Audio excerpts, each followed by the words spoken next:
asking me, literally, what's the truth versus what the narrative says? It's an inside job for sure. Don't be foolish that all of a sudden they broke in 15 different places in the fence and nobody showed up for 8 hours. I'll be honest, I'm a little bit nervous about this one.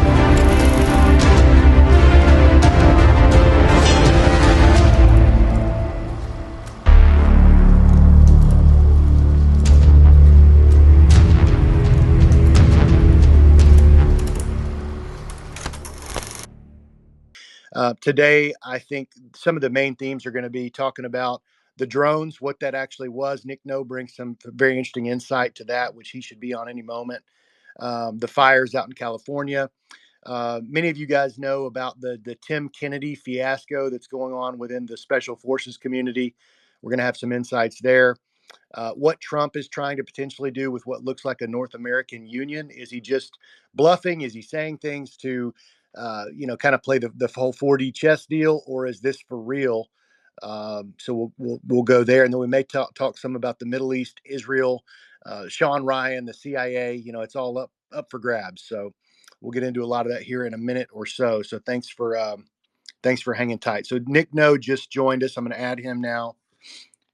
Yeah, I tossed my microphone on there. Nick, on your bottom left-hand side, if you didn't see the invite come that way, you can click request, and you already have a invite out, so it should bring you straight up on the bottom left-hand side if you click that button. And just so everybody knows, we got some really good experts on these topics coming up here today. I'm for one, I'm excited for everybody, but I'm really excited to hear from Nick as well on the drone situation. It seems like everybody just quit talking about this all of a sudden, and I've literally sincerely been wondering, like, did they just go away, or did you know what I mean? So I'm excited to dive into that, and I'm excited to be a fly on the wall with all you guys who are experts on a lot of these subjects, and we'll see where the conversation takes us. Yeah, Derrick, it's crazy, and we'll kind of kick it off with this, and then we'll get into some introductions. But just like you said, the news, we are on such a fast news cycle, and it is so global at this point that even huge stories like, the attempted Trump assassination, it's almost like everything moves so fast. Within 2-3 weeks, nobody was talking about that anymore. Whereas if that was a decade ago or 2 decades ago, that would still be something people are talking about, trying to get to the bottom of, like, all the time. So it is crazy. And I think it's good to go back and relook at some things that are 2 weeks old, but people have forgotten about, just like you mentioned with the drones. So with that being said, I'm Jeremy Slayden, one of your co-hosts today. You can find me at the handle Slayden Jeremy. That's my platform, JSlayUSA. You can follow me on Substack, Rumble, Instagram, and here on X, all the places. All of the co-hosts today have at one time or another been on my show, and have their own unique perspectives on things and areas of expertise. So Derrick, since you're the other main co-host, man, why don't we kick it off with you? Give a brief intro, 60 seconds, and then kind of talk about maybe where you would like to take this today. Yeah, I can do that, man. As most people know, I was elected official in West Virginia. I went to the Capitol on January 6th to peacefully protest. I got arrested, thrown in solitary confinement, ripped from my family for standing with President Trump that day. And then since then, I've been, after serving my time in prison and everything, I've been speaking out about the weaponization of government, staying involved in politics, travel all over the country doing speaking engagements, all that stuff. Also have a show on X America News as well as Patriot TV. And really excited to be here today and to hear from these guys who watch the shows that you guys have been putting out, and it's interesting, great content. I'm excited to be here. And for those of you who are in the listeners box, if you don't mind, share the space out. The bottom right-hand corner, you can click that and repost the space to get more people in here, because you guys are going to love what you're getting ready to hear. And as always, you can drop comments and questions in the chat as well. That's going to be my main job today, is kind of monitoring that and just keeping the conversation running smooth. All right. Thank you, Derrick. Nick, the famous Benghazi whistleblower and Extortion 17 specialist. Same thing, brother. Give us a quick intro and then where we can find you. A quick intro. I was in the U.S. Air Force from 2011 to 2015, and I worked in Air and Space Operations Centers over AFRICOM and EUCOM, 603rd AOC in Europe, and then at the 608 AOC at the Strategic Air Command for my second position. And essentially, I was a witness to not only Benghazi, what's going on with that, with Libya, Syria, all of the malfeasance going on over there.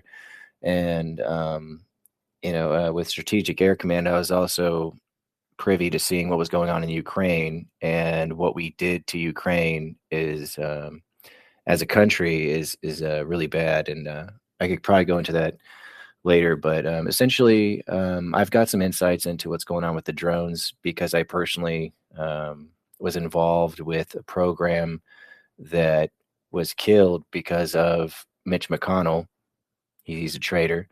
And he essentially killed the CHIPS program or the CHIPS Act. It was going to be um, for only US based companies that have no money, no business, no components dealing with any of our adversaries, mainly China, Russia, and 'cause even though Russia's not really our adversary really, they're still put on there. But so essentially everything was set up so that the production was going to start right away to make all of our components internally in the United States to keep us safe from hacking and things like that. And Mitch McConnell at the last second, after they worked on this bill for it was close to a decade to make sure everything was perfect, and there's no way anything is airtight, So, but Mitch McConnell at the last Hey, Nick, second, Nick, before we yeah. get in, because I want to go there with you, but let's let the rest of the hosts introduce themselves, and then we'll dive into these topics. Oh Because yeah, I sorry, could my tell bad. you were going down that road. We were about to get into it. um, Matt Cubbler, let us know who you are and a little bit of your background and what you want to talk about today. Well, I appreciate the opportunity to speak with you guys. This is it's like an all-star lineup. I like it. My background is I was an Army SIGINT analyst back in '89 to '93 during the Gulf War, deployed over there. Got out, became a cop, was a cop for 30 years in multiple different capacities. For a little over 4 years after 9/11, I was a United States Federal Air Marshal. My expertise, if that's the correct word, is Special Forces, Navy SEAL corruption. I've been investigating the death of Commander Joe Price, who was a high school classmate of mine who was found dead in his bunk with a single gunshot wound to his head in 2012 in Afghanistan while he was commanding SEAL Team 4. And they ruled it suicide. And over the last 5 years, I was able to successfully get enough evidence to prove that he was murdered. And now my goal is to get the Navy to reopen the case and change it from suicide to murder. And in the meantime, I was able to look into many other SEAL corruption cases, Rob O'Neill, where I interviewed him on your show, Jeremy, and many others. So that's kind of my wheelhouse. Right. Well, let's start there, Matt, because that's the topic that I'm most familiar with. Because, like you said, you came on my show after confronting Rob O'Neill, who was the alleged killer of Osama bin Laden. You confronted him, in the comments section because he was commenting on my Instagram, and then you started commenting about. I think your exact line was, "Yeah, you killed Osama bin Laden as much as I killed JFK," and then he actually agreed to come on the show with us for 3 shows. We've posted those on Ex America News. All 3 of them were posted earlier this week. So for those who are interested, you can go back and watch those. But that led into you describing to me a lot of and we're all patriots here. We're not against our own government. We're not against the armed forces, but because of the nature of your investigation, there was a lot of big names that came up where you had discovered some things that kind of, I think, led you to believe they were more propped up by maybe the Navy SEAL Foundation and Hollywood and other means in order to get red-blooded Americans on board with whatever geopolitically we decide to do. So speak to that for a minute, and let's take it to where I think people are going to be, they're probably knowledgeable about what's recently happened with sort of the Tim Kennedy exposure with the Anti-Hero podcast. Yeah, I'm real happy to go down this rabbit hole. It's a passion of mine. But yeah, I mean, having the opportunity to interview Rob on your show was a game changer for my investigation into Job. For about a year and a half prior to interviewing Rob, I had stopped investigating because I'd stopped getting cooperation from Job's wife, the Navy. I couldn't get any FOIAs responded to. I was pretty much just at a standstill. And I got the opportunity, thanks to you, to interview Rob with some information that I had gained over the years through my investigation into Job's case. Everybody wants to give you their pieces of information and dirt while you're investigating. So it kind of all was in my head, but I didn't really have a way to get it out and speak to anybody or even directly speak to one of the people I knew information about, which was Rob. So getting that opportunity, those videos did very well for me as far as getting Job's name out there. And, I realized that the more I put Job's name with more well-known people like Rob O'Neill, I noticed that more people were starting to care about Job. So I ended up coming up with I don't want to say a plan, but a strategy to get on podcasts. And while on those podcasts, targeting information I'd had on certain SEALs who were famous, talk about those things, and then also get Job's name out there. So it became like a Job highlight effort where I was trying to take the shine off of, say, Rob O'Neill or Sean Ryan and put that spotlight onto Job's case. And it worked. And we've had millions and millions of views on the interviews that I've done on Anti-Hero, Green Beret Chronicles, and other shows. And while people may not like the strategy I used, it's the strategy that worked. And the only thing I care about is getting justice for Job Price and his family to get some peace.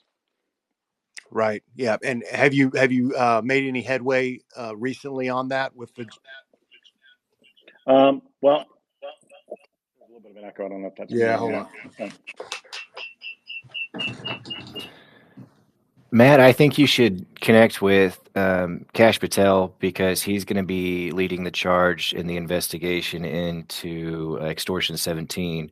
He did a covert message in his President Trump said that he was going to investigate it, and that within the first week he'll make a commission to do so. And I saw Charlie Strange ask Trump for that. And after that, then Kash Patel took pictures. I don't know if it was with Gold Star parents. It was with some people over at a memorial for Extortion 17 right after he said that. And I was like, okay, I can see what's going to happen here. I bet it's all connected with the dirty stuff that was going on over there. Yeah, I'm friendly with Pete Hegseth. He was supposed to help me with Job, get some press on his case, and then mysteriously stopped helping me.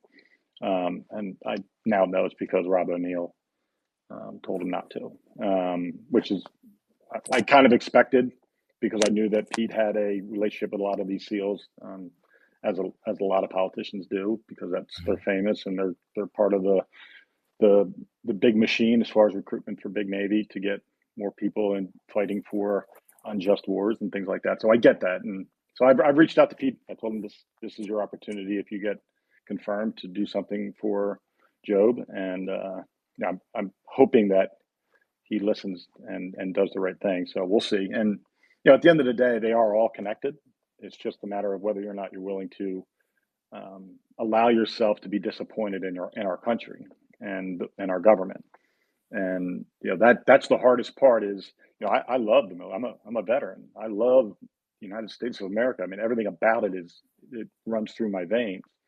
And then when you find out that the people that are supposed to be the most elite, the most special of the group of military are doing things that are counter to not only truth, justice, and the American way, but also just morally corrupt. And it's just, having been down this rabbit hole for so long, it just becomes very, very disheartening. Let's talk real quick, because what's really current on this is the whole Tim Kennedy thing. And for those that don't know, he's got 1.5 million followers on Instagram. I think close to 1 million on X. A huge YouTube channel. He's one of those guys that kind of set himself up along probably with a lot of help with writing a book, if not multiple books, being sort of Mr. red-blooded right wing. We're going to take back our country kind of guy. And then it came out, I guess it was a couple of months ago, where the Anti-Hero podcast basically went through his book, just one chapter, line by line, and exposed it. It was basically just a Hollywood script that was fabricated, like the whole thing. Um, Matt, do you see that? And I guess I've got two questions there. Do you see that as a common thing, whether you're talking about Lone Survivor or other books like that, or is this a special case? That's one question. And the other is, it's interesting because all of the mid-level, Anti-Hero Podcast is, they've probably got 100 or so thousand followers, and everybody's seeing it for what it is. So all like the mid-level special forces community is willing to talk about it, but the Jockos and the Sean Ryans and Joe Rogans and others who all know Tim and have vouched for him in the past, they are not touching it with a 100-foot pole. So the two questions there is the Tim Kennedy thing a special case for some reason, or is this more the norm? The other question is, where's this going with the pressure that's mounting for these bigger names to actually speak on this? Those are two good questions. Yes, they're all connected, and no, they're not anomalies. There's a lot of examples to point to as far as how the patterning works, how the branding of, most specifically the SEAL brand, and then Tim Kennedy has used that same branding method for himself with the assistance of the major well-known SEAL, quote unquote, famous SEALs who have been highlighted and built up to be these American patriots who do no wrong. They're all connected. They all have the same passions through MMA and Brazilian Jiu-Jitsu. They all have business interests interweave with each other. Funding and sponsorships are all coming from the same places. The lawyers are the same. Like there's a big back engine behind how Tim Kennedy became Tim Kennedy, and how Sean Ryan went from being a bro vet podcast to interviewing President Trump. Like, how did that happen? What was the speed in which those things happened? It can only happen when they're pushed with the right amount of influence and money. So it's not a organic, all of a sudden overnight he became famous, and was getting all the major gets as far as a podcast host would want. He's got them all, and he just continues to get them. So yeah, and I want to say something on that, Matt. It's really incredible because when I watch the show, and certain Sean Ryan shows are great, they're fantastic. But when it comes to some of these bigger geopolitical issue like shows that he'll have, a big name guest on or a CIA guest on, there's like 100 questions that he just won't ask. And I wonder, is that the agreement? Is it you can have these names as long as you stick to the script? Oh, there's no doubt he's got guardrails. Okay. This isn't his show as far as having the creative ability to do whatever he wants. There is certainly someone in the PR side and the management side that's saying this is what we're going to do, and whether or not it's intentionally done through government influence, I don't know. I would venture to guess it is, because it seems like everything is. But they are all protected, and they protect within. They insulate. It's very much like the military. If you're going through equal punishment and misery, you sort of bond together. And they've made sure that they circle the wagons around each other with all these big name people, Jocko and Mark Luttrell and Rob O'Neill and Sean Ryan and Tim Kennedy. They're all insulated within each other, and that's kind of how they stay protected. And they know that time and distance is their greatest friend. They can create time and distance between the problem and it going away. That's what they look for. So they're not going to, I don't imagine you're going to see much more on Tim Kennedy responsively to anything that is put out on him, absent lawyers getting involved, because he has lawyered up as far as statements are coming through his lawyer versus him now. And I think that's more of a worry, because, the Anti-Hero guys, so I've been on their podcast twice, they're great guys. They're creating this image of Tim, which is very factual, that he's a liar and a fraud, and that he made up war stories, and some of the stories he made up were actually war crimes. Do you think there's Matt, do you think there's, because you wonder, like, okay, does this even matter? Is this just like hurting this one guy because of his stupid decisions? Does it matter in the sense, like, because he's still putting out stuff daily, acting like none of this happened, where he's, what would you call it, vouching for, for Pete Hegseth or for different people in politics? Are they going to eventually say, like, hey, we wish you wouldn't do that? Like, were they like your endorsement is not helping us, please stop? No, because they know that there is, the marketing strategy is discredit those who talk against him, get people who are famous, who people believe in. You know, we need a world of heroes. And the last 20 years since GWOT, they've created these superheroes within the special operations community. And they know that the people that are funding them and the people that are surrounding them will come to their defense. And there's nothing, the greater geopolitical party is going to make sure that they aren't getting exposed. Because once one gets exposed, they all get exposed. So, you know, Tim Kennedy is the thread that, if pulled hard enough, brings the whole thing down, because he's got so much, so many things going on that if he lost that all, like, and you and I have talked offline about this, but Rob O'Neill's a one-trick pony, right? He's got the Bin Laden speaking gig and he writes books on it, right? He doesn't have other markets that he's vertically in to make money. It's very linear business model that Rob O'Neill has. But Tim Kennedy's got a dozen, 15, 20 things that make him a lot of money. And if they all start to bail and he stops getting that money, you know, he could be the one that just snaps and tells everything. Because they all know what each other's truth is, what the facts are of what happened. Yeah. But they know that collectively, if I'm friends with Marcus Luttrell and Marcus Luttrell's the lone survivor in the movie, and if everything was true, then I'm better because I'm Marcus Luttrell's friend, and vice versa. And now that Marcus's story is coming out, that the Navy wrote the book, the Navy gave him the script, they gave him handlers, they gave him PR people, they told him, you're going to go out and speak on this, and this is the story that you're going to keep. Yeah. That now is, all these little cracks in the armor are happening. But Yeah. Marcus is, again, he's a linear one market that he's in. Tim Kennedy is an entrepreneur. Jocko is the biggest fish. But I think if Tim Kennedy comes crashing to the ground, Jocko's strength in numbers becomes much less, and his vulnerability becomes much more.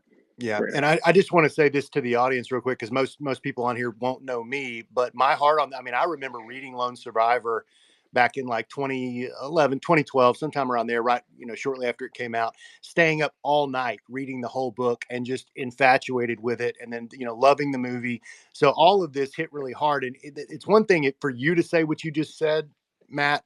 It's another thing when it comes out of Marcus Luttrell's own mouth. So for anybody that's like, what in the world are these guys talking about? I mean, Luttrell recently said on a podcast that I think he said the Navy, with Rob O'Neill, the Navy came to him and said, hey, here's your book.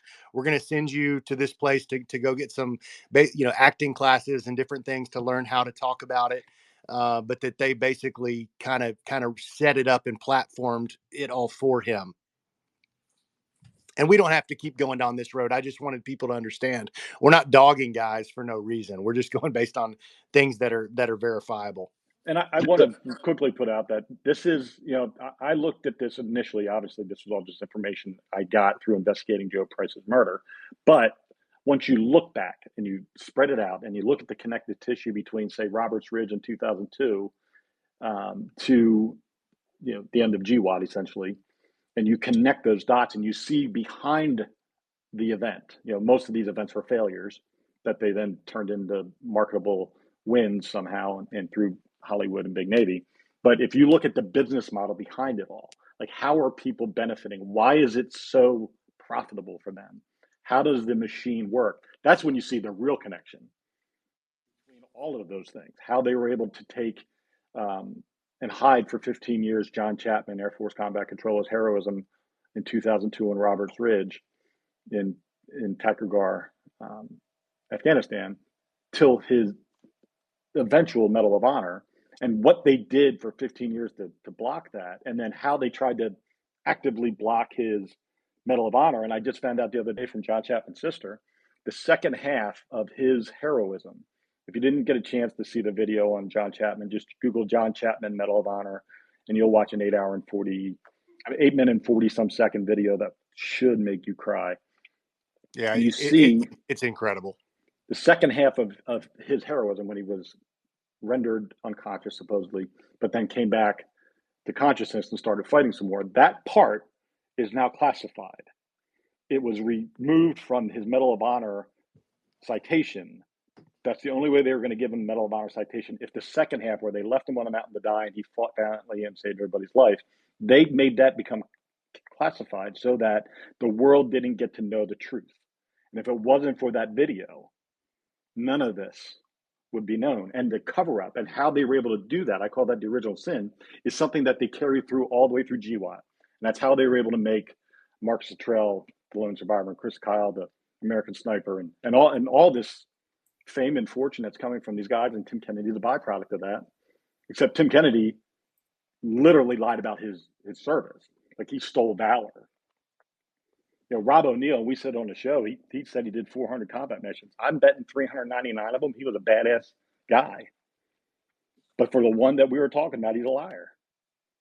And if you built the Golden Gate Bridge and then murdered your family, you're not going to be known as the guy that built the Golden Gate Bridge.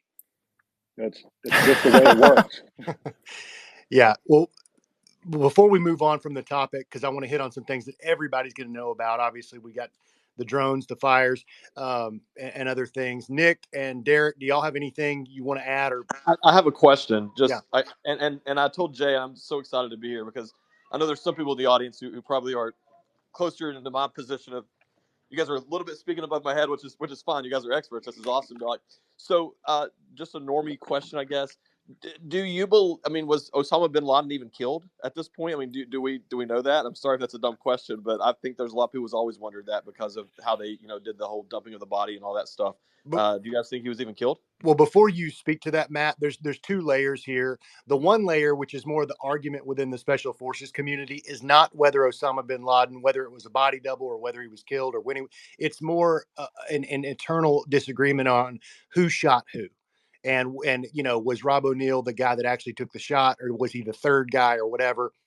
Most people that dig into it land on a kind of a mystery man named Red, because that's his call sign.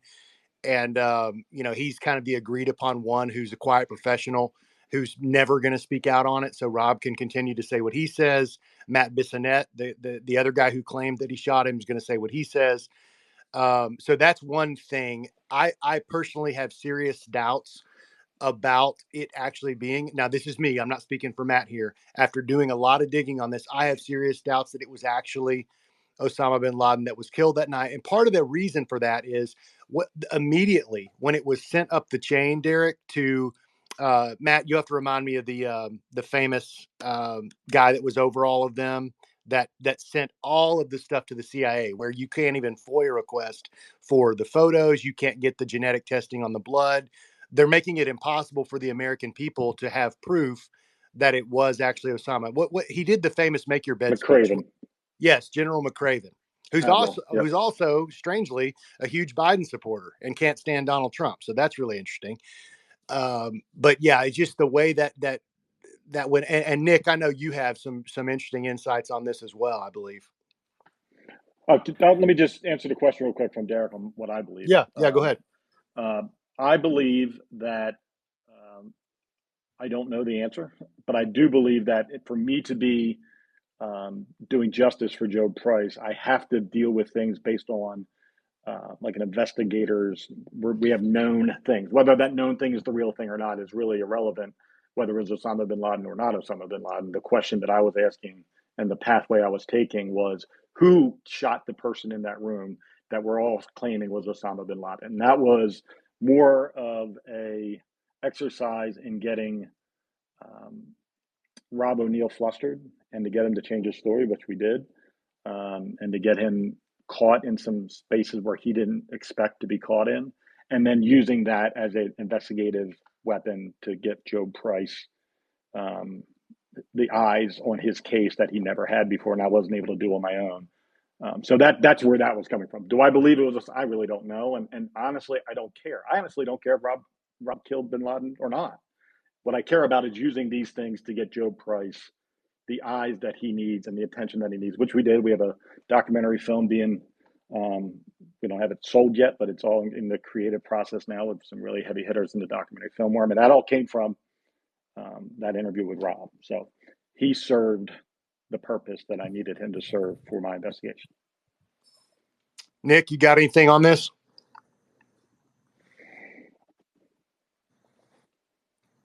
Nick, you with us, buddy? You got to unmute.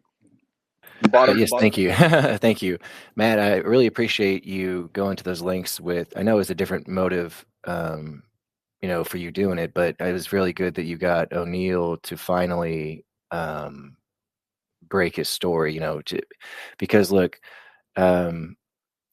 I was a witness to what happened in Benghazi, and after that, I became a whistleblower, because basically we were told not to rescue them and then not to follow the people who attacked. And then at the same time, the Egyptian embassy, they were told to lay down their weapons or to put up their weapons and allow that Egyptian general to take over the country. And Hillary Clinton went to go visit him like 2 weeks before that. So in all this, I was a witness, and even the rescue and everything like that. And I stayed quiet about it until I got out of the military, because clearly if they're going to kill these people in front of us, they would kill me for sure if I said something about it. So I waited. I got out of the military and I went to Susan Brooks on the north side of Indianapolis. She was on the Benghazi committee, and they told me that investigation's over and we're not interested in any new information. And then they kind of, I sounded concerned, and then they said, "Oh, why don't you call the FBI then?" So I did. I called the FBI and said, "I have more information," and all they had to do was look me up and know that I was legit and I could provide them information. They didn't do it. Then I saw Ty Woods, his father, Charles Woods, the father of Ty Woods. He was on an interview with Dave Janda, and I saw him on there, and he said that he had no idea what happened to his son, and he's only been lied to. So I contacted the host, because at that point I had nothing to lose. They're not going to investigate. The justice system is broken. And so I figured I just might as well just tell him to give him some peace. And so I contacted him, and then after that, he put me in contact with some generals, General Vallely and General McInerney, and some other people too. And we all they started putting me on YouTube channels and radio shows, and we brought different perspectives from different commands and what happened that day. So, for example, CENTCOM, they were running an exercise in Internal Look 12. They were fully staffed, and they were ready to engage and help right away. And they were told, "No, the State Department's got it. You can't do anything." So they just had to watch as this all happens, right? And then, of course, where I was at, we had drones overhead, and pretty quickly, and they were trying to search assets. My friend Joshua Salmon, he actually worked in the skiff. I usually worked with him nights because we were unmarried and younger airmen, so we would always take the night shift. And that night, I was actually not working because I had just gotten back from a vacation. And the next morning, whenever this was, everything was getting spun up, I came in because I was required to. I went out of country. Even if you don't work the next day, you still have to come in. I went in, saw what was going on, and I didn't have a worry in the world, because we literally have people there at my work. Their whole job is to sit there and wait for this kind of moment where you have to rescue people. They have everything prepped. They have all the code words, everything like that they have to use when they get verified and all that stuff. And we were told to stand down. They were also the CCO at the time. My friend, he was panicking, right, because he was seeing all this happen. He goes out to the CCO and says, "Hey, we got to search assets. We got to call everybody in." And that's the first thing we learn at that job. Before you learn anything about your job, on the job training, you learn about the call tree and how we get people back into the office if something happens. That's the first thing you learn. And for some reason, we were told that we can't do that. And then the State Department basically has tied our hands. So that's what happened with that. And then we were told not to follow them too, with the imagery analysis. We were told not to track them. And then I had several friends that were in, imagery analysis. I had friends that were in, just regular operations intelligence. And then I had a friend that was in AFRICOM counterintelligence and stuff, doing this stuff. And they knew about the attacks like a week in advance, a little bit more than that actually. And they did nothing. So this was a complete setup. And, after I blew the whistle, I thought to myself, why, what's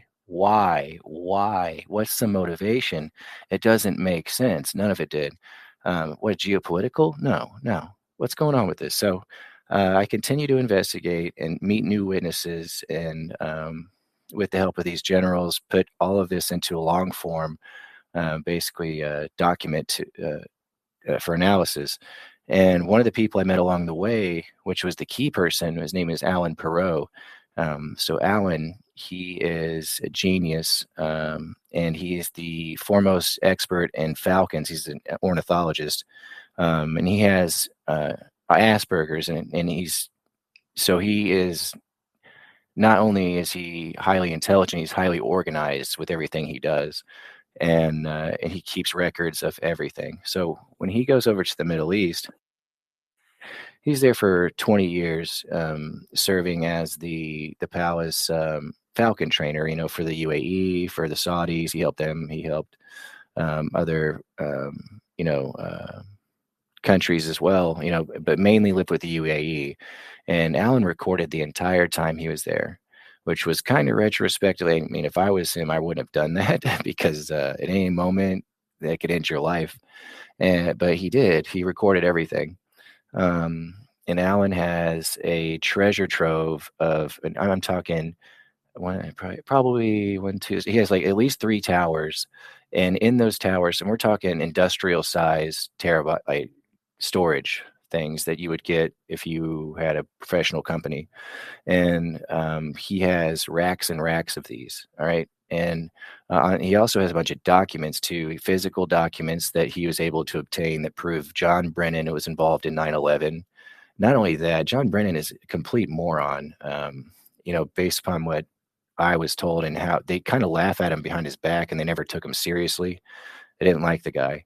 But Brennan had an office that was in the UAE foreign minister guy. He would go in there, and he'd share an office with him, and with the Saudis too. He would hang out with them. And Alan was kind of just a fly on the wall. He didn't really interact with anybody unless someone talked to him first. And that's how he survived out there, because he was a Sikh, and their whole religion is designed they were created to fight off the Muslim invasion in India. Okay. So like they're completely at odds in terms of what they believe. So he never said much.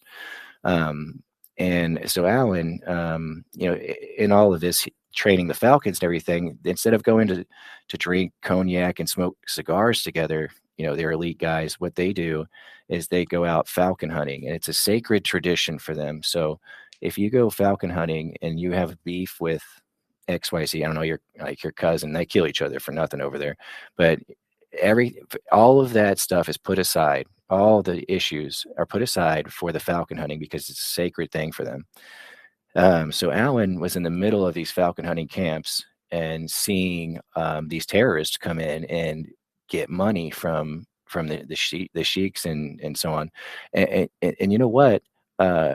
They didn't, and what's the weirdest part about it all is they were kind of indifferent. They didn't even want to give these terrorists money, but they wouldn't leave them alone. And they were just like, fine, here, take the money and go, which is weird. But you say terrorists, Nick. I mean, I've heard, if anybody wants to see this full story, you can watch the documentary called Feathered Cocaine.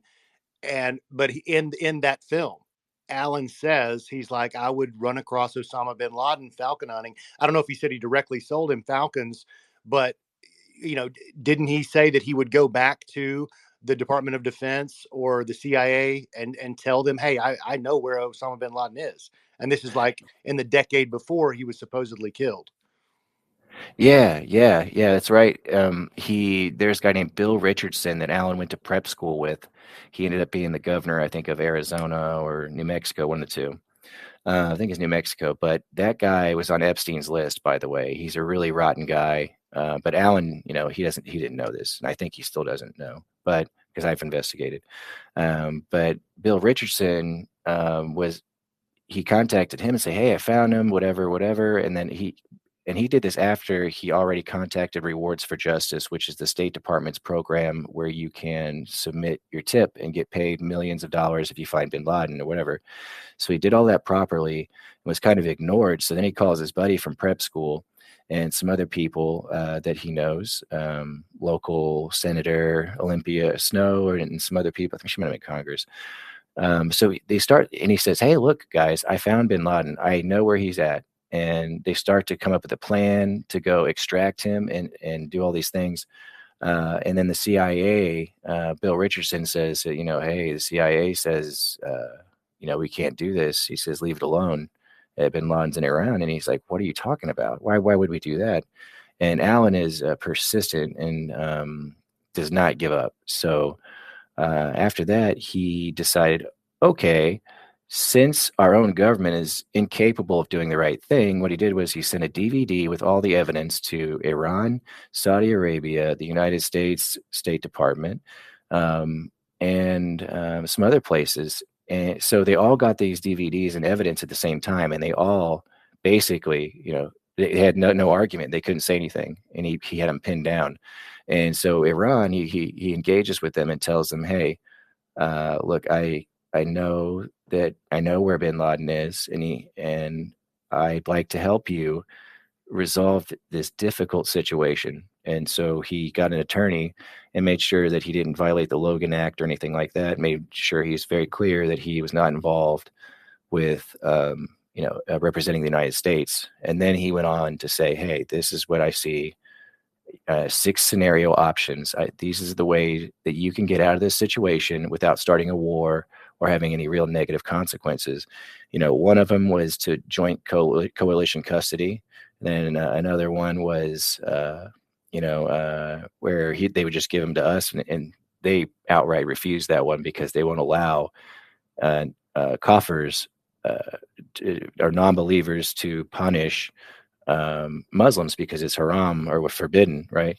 So they eventually, they were just going to do the coalition custody, just give him to us and then keep him coalition custody. But Hillary Clinton and Joe Biden in particular, and his former chief of staff when he was a congressman, Brian Ettinger, decided to do the trophy kill. Allen he made 6 options, and he just to make it 6, he threw in the last one, which was the trophy kill. And he, before it happened, he told them, don't do that one. That was just a filler, don't do that. And they did. So what happened? We go to get, quote unquote, Osama bin Laden. He'd been transferred from Iran using an ISI double, Iranian, but also a Pakistani spy.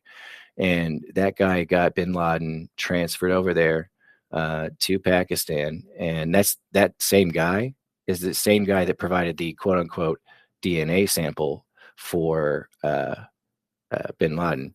All right. So what happened? Nick, I'm sorry to cut. Can you state that movie again? We got multiple people in the comments, like Stacy, and wanting to know what the name of that movie was. They missed it, so they could watch it.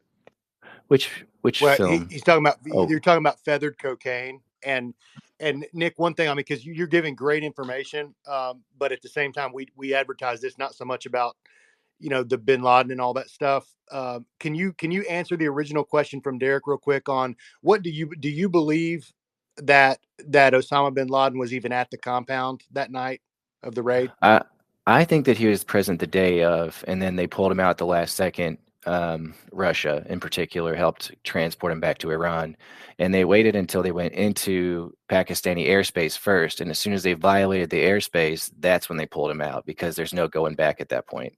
How are you going to explain to the American people that you went to go kill bin Laden, violated airspace, which is an act of war, right, to go get this guy, and he wasn't there? And then people would ask the question, how could this happen?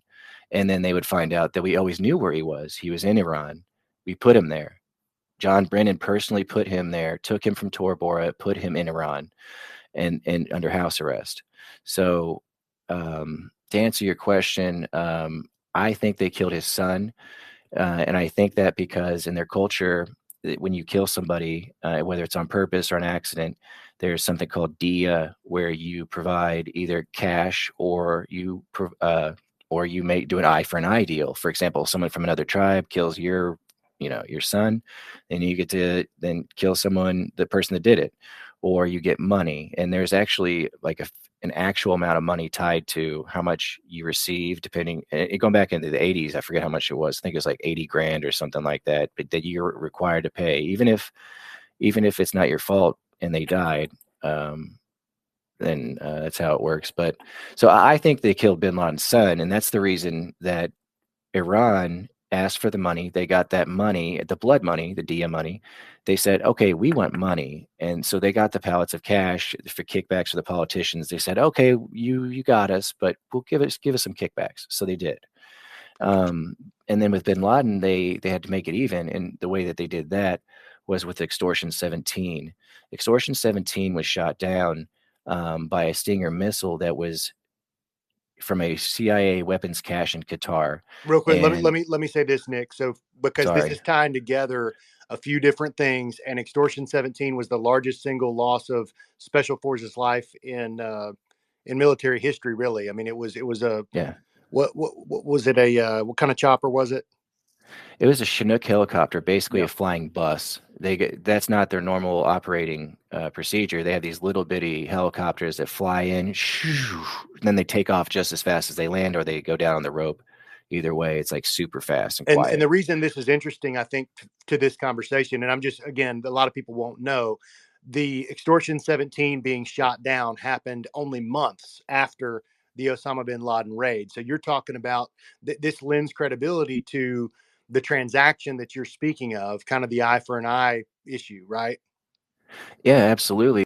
And it was Biden, of course, that announced it was the SEAL Team 6 who took out bin Laden. He did that publicly, which was classified. Right after that happened, the Gold Star parents actually told me that their kids told them that they're rewriting their wills, getting everything lined up because they think that they're going to be targeted. And they were. It wasn't much longer. And if anybody watches our interview, we did an entire episode that was very friendly with Rob O'Neill, and it was about, and we were digging into Extortion 17. And there was one thing in that show that he was very adamant about, that he wanted the whole world to know, that there was zero connection between his raid and then what happened in Extortion 17, because lots of people have been pulling on that thread for a decade now, but he was very, very clear that he wanted people to not believe that. Yeah. He wanted to make there are different color teams within gold, red, and I forget the other colors honestly offhand, but he made it seem like that wasn't even the same people, but it doesn't even matter. That's not the way that they look at it. It's tribal. They see things tribally. Sure. You know, okay, this tribe killed my son. The SEALs killed my son. I'm going to kill my SEALs. It's that simple. It's not any more complicated than that. That's why they got set up. And that day that they got set up, that was a false call. There was a distress call, and everybody jumped on. And O'Neill said that he actually almost jumped on, and then he decided not to. Someone else went. Okay, so they go out and in this big bus-sized chopper, right, to go answer this distress call in this town. And there are Green Berets in this town operating, and they're doing a great job. They did not even call for the distress call. And I know this for a fact because one of those Green Berets from that town, that was in that town that day, married the daughter of Charles Woods, which was Ty Woods' sister. All right. So Ty Woods' sister got married to this guy after the Green Beret contacted Mr. Woods to tell him what happened with that too. Or it was a long story, but he found out that there was no distress call. And they were actually upset. The Green Berets were upset that they came there because it put a target on their back, letting people know to come there. But it was complete setup. So when they come in there, they are right in the, they're sitting ducks. They're just right over the city, right next to it, and flying low. And they get hit by a Stinger missile. And the Stinger missile, whoever chose to do this, to shoot them down, did not, I guess I don't know anything about these munitions, but I'm assuming this is what happened. They didn't charge the munition. You got to twist something to make it armed and then put it on there and then fire, and then it'll explode, right? And so it did not, though. When it hit the engine block of the helicopter, the Chinook, it just dropped straight out of the sky. The propeller stopped spinning, and then they just lost the lift and fell straight out. A firefight ensued. Michael Strange actually fought valiantly and survived the crash, and he was out there really badly injured and fought to the his bravely. And there is an there was a plane that was flying over as a gunship, right? And in these gunships, they have scopes. They can see all the way down there, night vision, you name it. And they've got very large bullets and like munitions they can use to shoot down there. I think they've even got, some other stuff that's similar to like what a missile would be, stuff, right? Anyway, so they were told not to engage, and an Air Force pilot officer that was on that plane that day, she blew the whistle on it and said, we were told not to help them whenever they were shot down. And she went, I think she even said that they went down, they were people alive, and they were told not to engage from the Obama administration, the top people, whatever. So they were murdered. Yeah. Right? Let me speak to that for a second, Nick, and then I think we should move on to stuff that's presently happening. So that pilot was Joni Marquez, who I've personally spoken with. She 100% does not believe that Rob O'Neill killed Osama bin Laden. She 100% agrees with everything you've said, that the stand down orders were rampant, whether it be Benghazi, like you first started speaking of, or whether it be Extortion 17 and her airship that wasn't allowed to protect, and she had to basically watch these men die. She spoke about that pretty hardcore for like a decade, and then I think saw that it wasn't going to go anywhere. And she's even said she's willing to come on my show and talk about all of it. So I'm probably going to set that up. But the bottom line for me is like, if the government has nothing to hide, why do they keep allowing these mass deaths where they could step in and protect and save our men, our heroes, but instead they're letting them die for various reasons, which to me makes me completely distrust the higher level operations of our military many, many times. So give a closing thought on that, Nick, because we got to move on to some stuff that's going on now. Sure. So the munition that did not blow up, it was stuck in the engine block. In the investigation, they saw the serial number on the side of the munition, right? And it had not exploded. So they could see the serial number. They traced it back to a weapons cache in Qatar that the CIA had put there.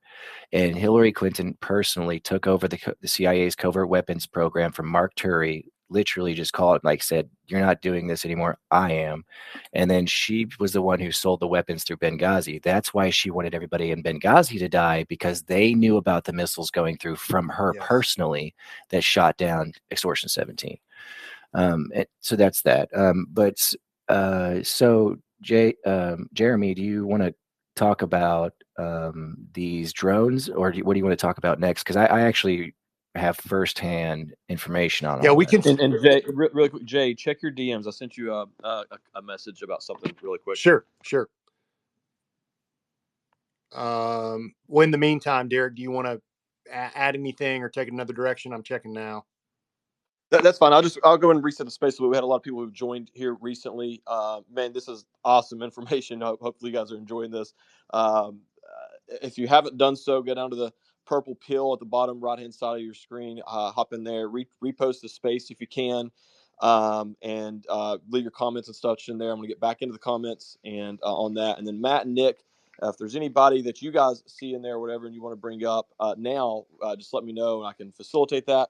For everybody in there who's in the request box, we will be bringing speakers up, other people up in a little bit to add to the conversation and ask questions, all that good stuff.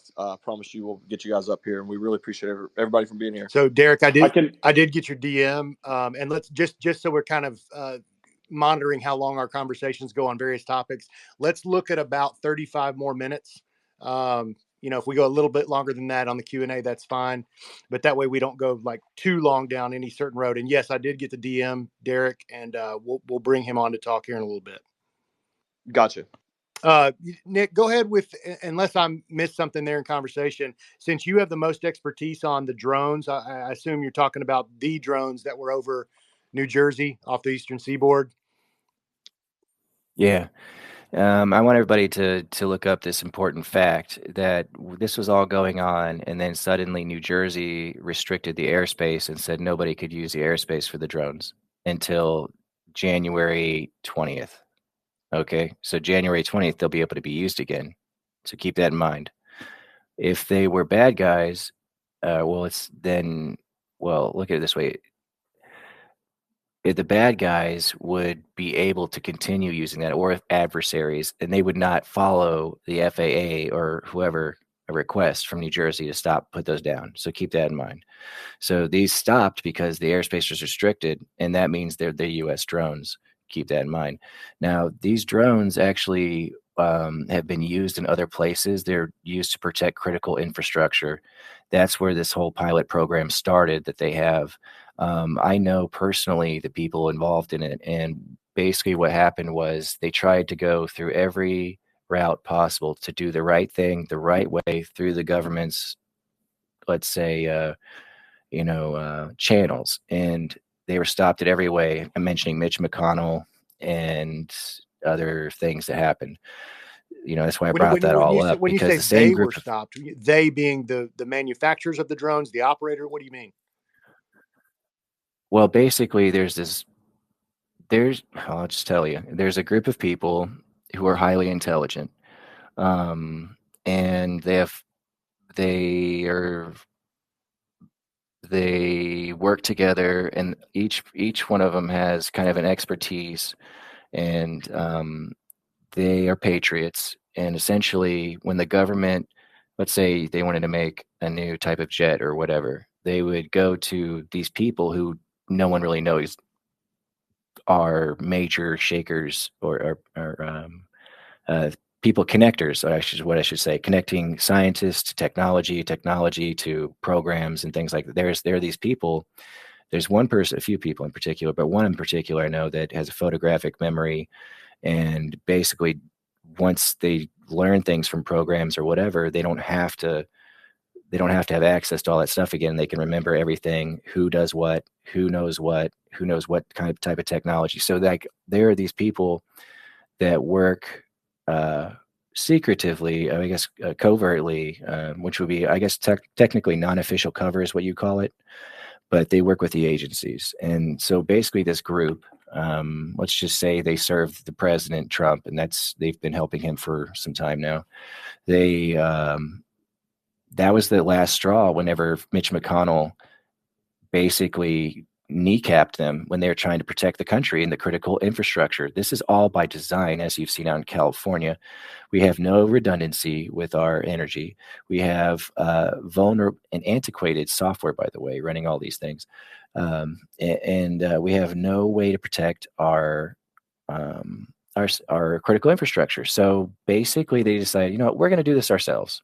I know this guy, I know these people that do these things. And then they took these technologies and merged them together, and to protect the critical infrastructure. These types of drones are being used near oil pipelines. That's where they first started getting used, was around that sort of stuff. And so when New Jersey had that airspace restriction order until the 20th, I don't know if you guys saw this, but one of the largest refineries on the East Coast, I think it's in Maryland, just was sabotaged last night and blew up. That's because bad guys, or whoever you want to call it, are setting us up for failure. They're trying to harm us and make us as weak as possible before Trump takes office. And so these drones that were going around were actually, as far as I know most of them were ours. It's possible that there were foreign adversaries that, I don't know, maybe they just put drones up just to see what was going on with those drones. I don't know.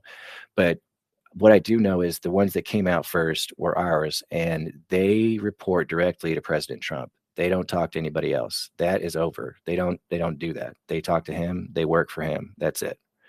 And these groups, and then the Marines in particular, have helped with this program.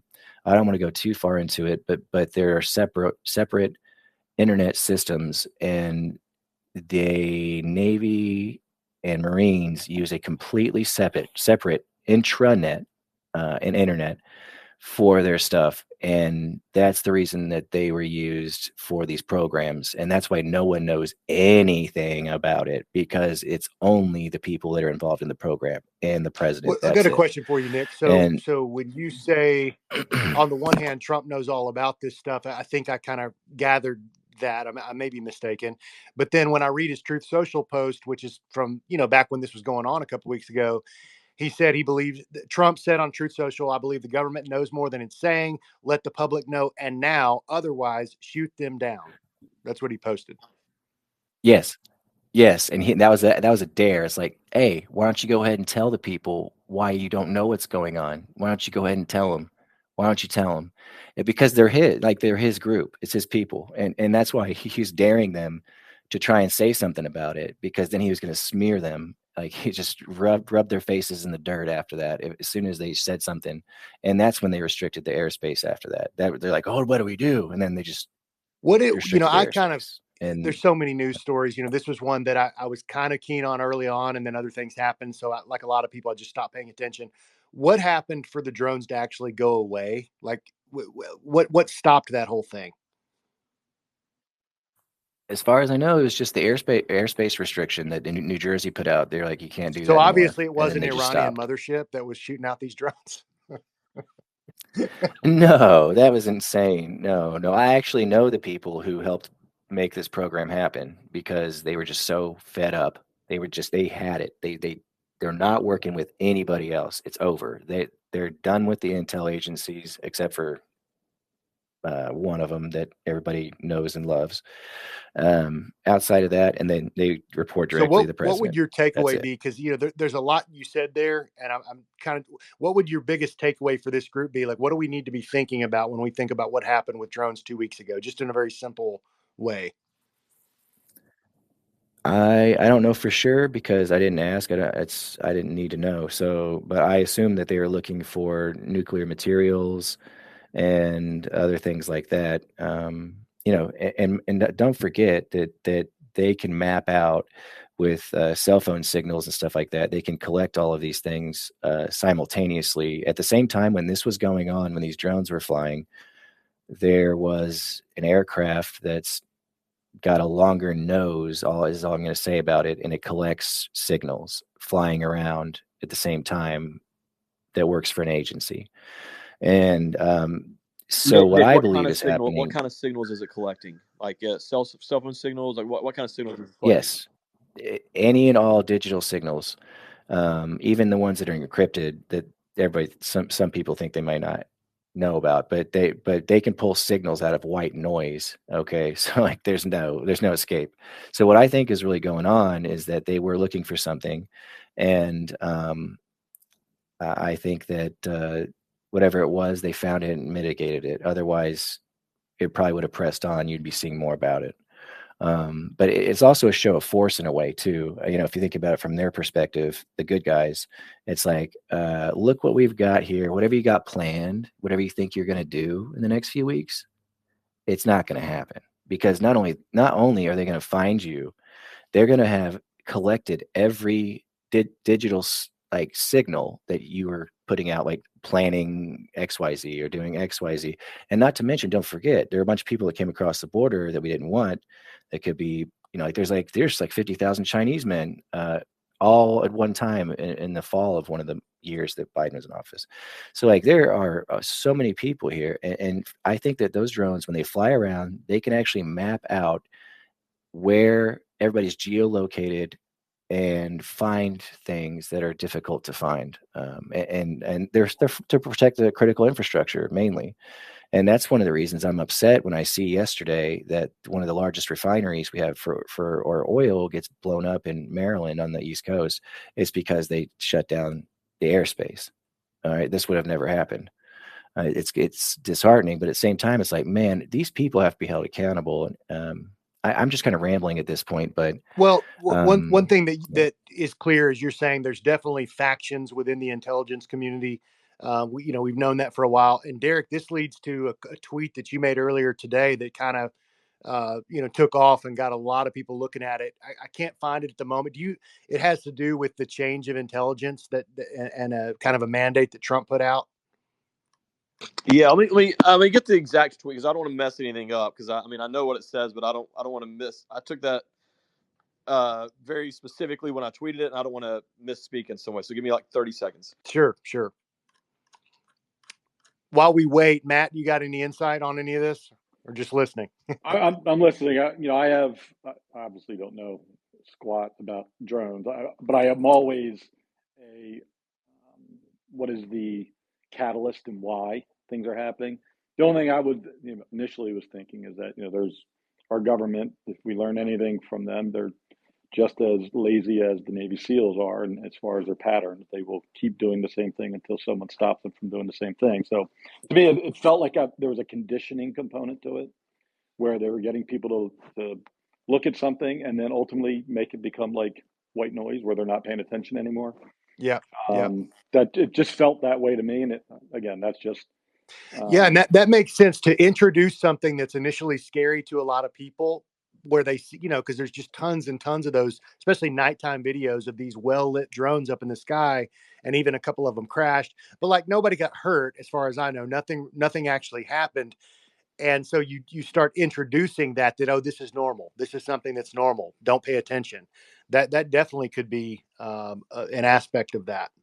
That's how I felt about it too. So like quickly, I'll just state that I'm just a normie. I'm not some expert like anybody up here on this subject, but like, you can use deductive reasoning a lot of times. And so, I didn't think it was alien spacecraft or a foreign country, because I don't think that they would care about using FAA approved lots for safety on the side of the drone. So I thought if it was like somebody who was trying to cause us harm, they wouldn't be showcasing where they were at. So that was just my deductive reasoning on that. And so that's kind of, but I got the tweet that I put out, and like I said, I just didn't want to misspeak on anything because I couldn't remember if it's PM or AM and everything. But Trump's incoming national security advisor, Mike Walls, said that all intelligence officials assigned to the National Security Council under Biden must leave by 12:01 p.m. Eastern on Inauguration Day.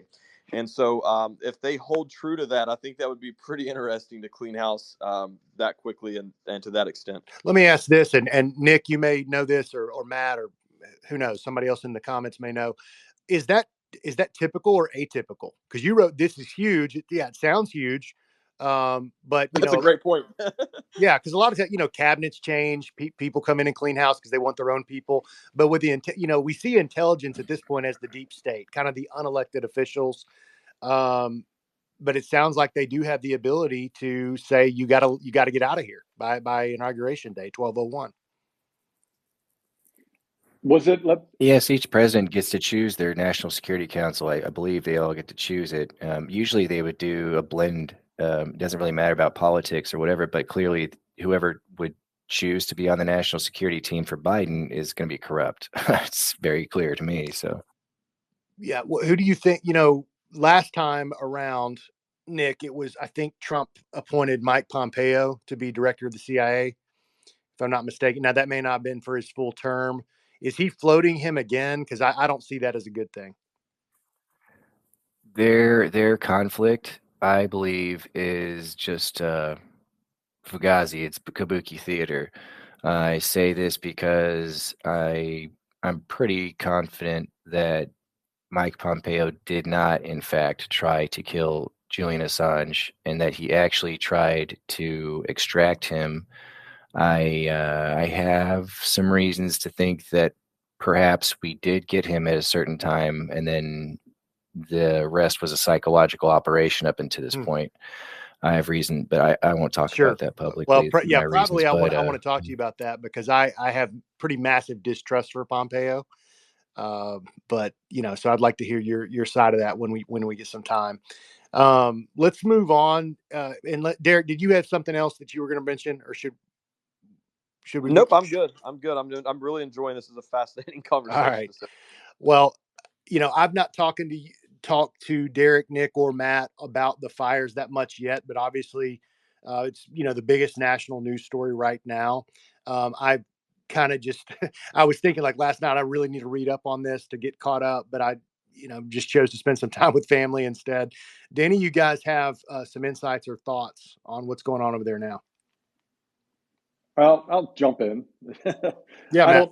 I know nothing about forest fires or anything like that, but I do know that when you do patterns, right? Again, I was an analyst. I was a cop for 30 years. I like to find similarities and things that are also not similar when I'm doing investigations. And there just seems to be a lot of similarities between, Paradise fires, the Palisades fires, and the ones in Hawaii. There's just too many similar things. The types of and we can even include North Carolina with the flood. Like the means of destruction is really not the relevant part, right? The fire isn't the relevant part. It's the area and space that is being destroyed.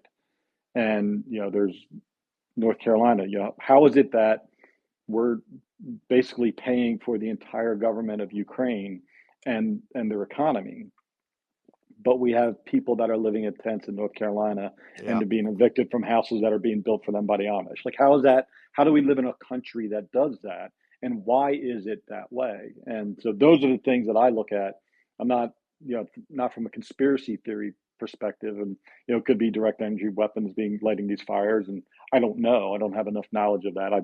I'm just as curious about that as everyone else, but I do know that the patterning of these types of events leads me to believe intentionality, not spontaneous combustion or a flood in the middle of central North Carolina in the mountains. It defies logic. And in North Carolina, people just happen to be sitting on a rare earth minerals. Absolutely. So what a coincidence, right? And they already tried to kick those people out of there and get them to sell once before, and they said no.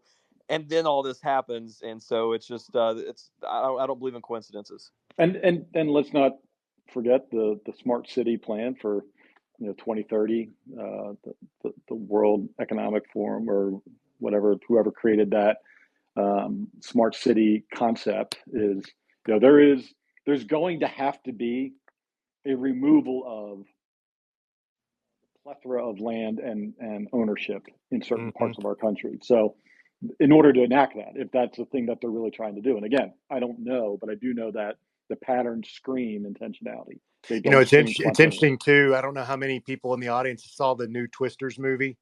Did any of you, as far as hosts and speakers, did any of you guys see it? About the? I have not. Okay.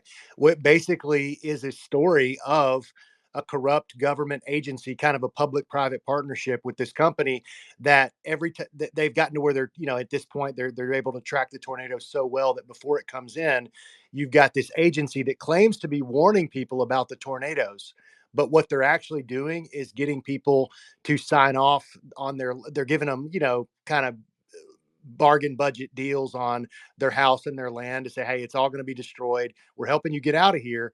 However, why don't you take the money before you go? And that way, whether it's a BlackRock or somebody else takes over that entire swath of land or town or whatever due to a natural disaster. I mean, that's a big subplot of that entire film. Well, let's be real. If we're just going to talk about patterns, the American Indians, we killed all their buffalo so they couldn't eat, and basically said, "You got to go. We're taking your land, and we're going to give you this piece of land where you can all live and suffer." Well, right. You just went way back, dude. Well, that's the pattern. Speaking of patterns, they don't change. They just don't change. It's literally it's if you sit back and you start delving into the back engines of things, the patterns are always the same. The means might be different, but the pattern's the same. How and why they're doing it is the same, and it's always been that way. And once you see that, then things don't become nearly as confusing or scary because you kind of know the origins of it, and you can sort of plan for it. Yeah, I've got a question for you guys on all of this. We know that the border has been wide open for who knows how long at this point. We have no idea who's entered our country. There's been concern and rumors of at least potential sleeper cells in our country. And, we had the, not just the fires, if you think about, the New Orleans attack, the Las Vegas attack, and then these fires. And I think that a lot of people are forgetting that there are military documents out there of using these fires as an attack, if you will, from like the 70s and such, of lighting fires and such around areas to cause chaos and destruction. Is there from you guys' standpoint, is there the possibility at least that some of these sleeper cells have been activated within the United States of America? I mean, and the reason I bring that up is if it is, I'm not saying it is, but if it is, like America, under this modern sort of way of attacking, if you're a sleeper cell, like we could be under attack for months before we even realized it or accepted it because it's so unconventional and Americans are so naive. Like we would not even know it. So what are you guys' thoughts on that? Nick, I'll let you jump in on that. Or I will. Yeah, go ahead, Matt. My take is, again, it doesn't take a rocket scientist or someone with a lot of intelligence, military intelligence background, to recognize the fact that bad people were probably coming in over the millions of people that were let in. Like it's not hard to figure out. It's not hard to expect that there's going to be terrorists. I worked counterterrorism for almost 5 years. Wait, hold on, Matt. So you're telling me without Sarah Adams coming on the Sean Ryan show, you already would have figured that out? Are you kidding me? Yeah, it's hard to believe. Because she's groundbreaking, and she is the mouthpiece of the fear propaganda. She's trying, because they prop her up as this CIA expert and then give her the platform to speak. And again, I'm not saying that she's wrong. I'm just saying that it's not groundbreaking. It's kind of, if you're aware of how the world works, if you don't stop people from coming in your country, bad people are going to come because we have the most shit, right? We got all the stuff. So why not come in and try to take out things that will cause chaos and dissension and all the stuff that happens when a terrorist attack happens. So that's not groundbreaking.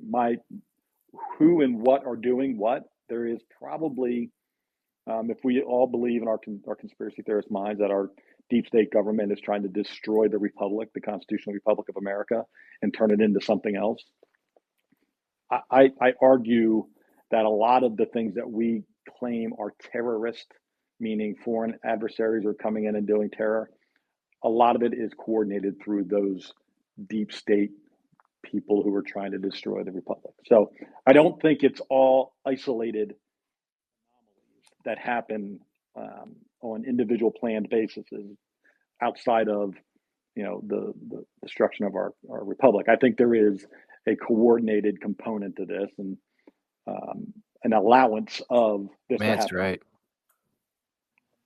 Go ahead, Nick. So if everybody remembers right, over the past 4 years, we've had more than 20 food factories destroyed, refineries destroyed, all kinds of things going on. This has been going on. It's been a siege. Wait, hold on. You said more than 20. I thought we were in the hundreds now. Oh yeah, we're way up there. I was just to throw some numbers out there. 20 is too many. 20 is too many. So the Venezuelan commandos have been doing a lot of stuff inside of the United States and causing a lot of issues. So essentially, for example, I helped some people recover. Okay, basically they were doing some child trafficking stuff down in Georgia. These Venezuelan gangs and commandos are well resourced. They are highly trained. And so basically there is a trafficking ring going from Georgia to Mississippi up to Michigan, then to Ohio, over to Baltimore. That one got broken up, but the fact that existed in the first place, these Venezuelan commandos were trafficking and selling drugs and all these things to pay for their black ops within the United States. The fact that they had such a large network already at that point, and I think that was in 2019 or 20, something like that, it was a problem. And so these gangs that have been taken over, quote unquote gangs, are actually being directed by the Venezuelan commandos who are giving them command and control. They're not taking over these apartment complexes because they're just gangs and like, what are you going to do about it? No, these are all strategic things that they're doing. And the stuff that's going on over there in California has to do with a lot of things. Number one, they're insolvent. They need federal emergencies all the time to get money back in the coffers. Number two, that area right there has underground tunnels that go all the way to the Getty Museum, the Playboy Mansion, and other places like that. And so remember P. Diddy, he just had he's got arrested, right? So all of these people are like, oh my God. Okay, so they all got their insurance pulled by State Farm or someone. They said they made it difficult. They made some laws change or whatever. Okay, I get it. But this was all set up. They intentionally had negligence. They didn't even have the fire hydrants. They didn't have the water to the fire hydrants. This was a setup, and it's because they're getting rid of evidence. Those houses that are burning are full of evidence. And I'm sure that these tunnels and everything are probably getting destroyed simultaneously or sealed. They're probably trying to destroy them so that they can't recover all of the evidence of what they've been doing. I think is what's going on right there. Because otherwise, why aren't more celebrities more vocal about losing their houses that aren't insured? Well, Nick, You you bring up a great point, and I made a post about this yesterday or last night or whatever.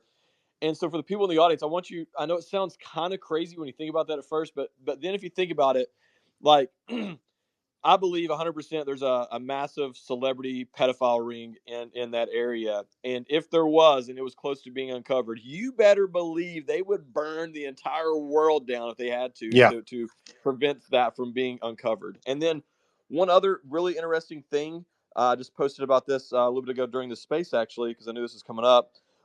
California recently passed new tax laws that if your home burns down and you don't rebuild it within 2 years, which is obviously impossible with the regulations in California, but if you don't rebuild it within 2 years, you lose your tax basis, meaning your property taxes are going to skyrocket to the new values of the property. And I don't think that's a coincidence either that they just recently passed that law. Wow.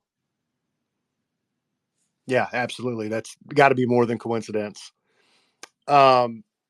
One thing I wanted to ask real quick. So I don't know how many of you guys follow Whitney Webb. I think she brings some unique insights. I'm going to tie this into the fire thing. So well, I want to ask the question, but I won't be able to see who can. I'm sure some of you saw Mel Gibson on Fox News. I think it was last night with Laura Ingraham. And he was given his synopsis, and for a guy that's as mainstream as he is, I know he's kind of somewhat kicked out of Hollywood, but somewhat back in.